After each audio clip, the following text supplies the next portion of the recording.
all know what a tree is, right? Those usually tall green things that are just all over outside. Well, they're awesome and help with our ecosystem and all that, giving off life, air, everything a tree does, and might I say, quite pretty to look at. Let us take a metaphorical walk outside. Look over there, there's oak, tree, pine, birch, things we see on an everyday basis if you go outside. If not, then hate to break it to you, buddy. There's tall, weird things outside. You might have even seen ones that aren't too common, like redwoods and rainbow eucalyptus, unless you're that guy over there.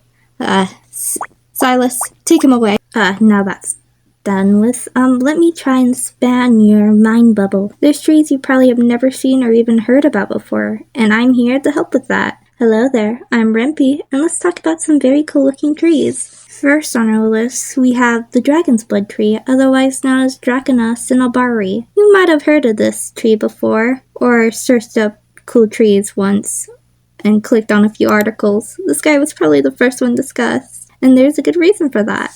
Located on an island called Socotra Archipelago in Yemen, it's also the national symbol over there for Yemen.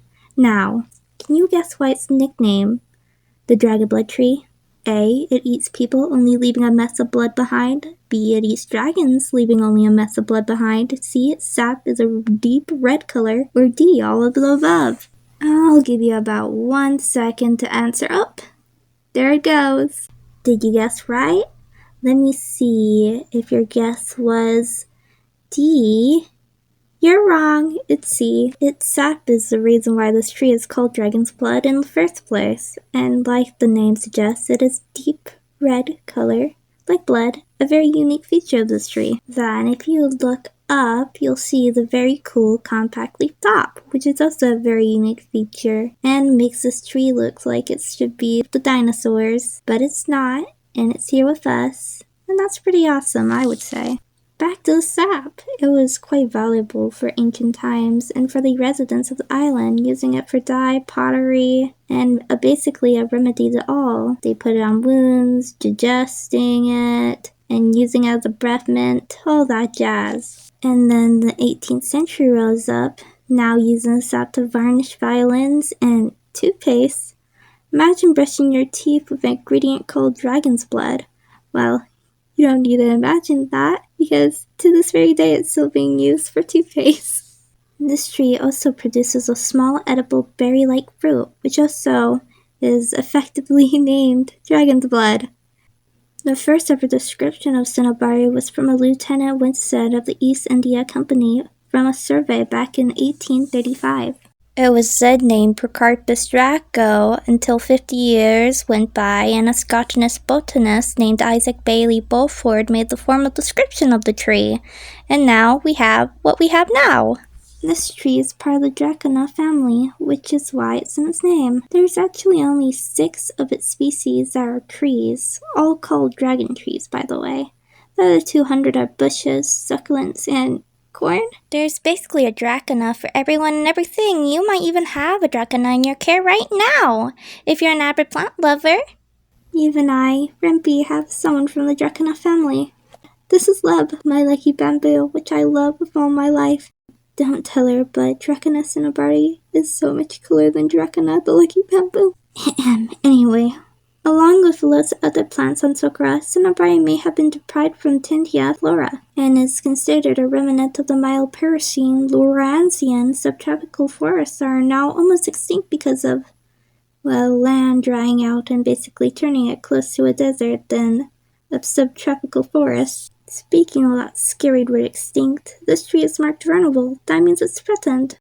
Logging, overgrazing, of course, like I said earlier, the drying out of Socotra Archipelago. But there's hope. People are trying to help this tree to the best of their ability to keep Dracona cinnabari alive and thriving. Theobal, Speciosa, the silk floss tree. Now I know what you're thinking. Rempy, that looks like a totally normal tree. And I would say, my friend, that it's pretty far from that. Come over here and look at the trunk. It's a bottle shape. How interesting. Oh, and there's spikes too, I guess. Yes, the whole bark is covered head to toe with these large guys. It almost reminds you of what you would find from a rose bush. Now, these worms are an awesome defense mechanism. I mean, of course it is. Look at those. Mostly to keep animals and naughty humans from climbing up and growing those green pods up there, which we'll talk about in a second. Let's talk about where it lives first. It is native to Mexico and the tropical forests of South America, like Paraguay, Argentina, and Brazil. It also has some fun local nicknames depending on the place, which I can't pronounce yet. As you can see, I've been having trouble with basic words. And after all, I'm here to talk about cool trees, not being your Spanish teacher. So I'll have my assistant, Silas, do it for me. In Guarani, it's Arbol de Puente Samuo. Paneira in Brazil Portuguese. In Bolivar, it's Toborchi. In which Tomobachi is translated to Tree of Refuge. Isn't that awesome? Thank you, Silas. You may take your leave.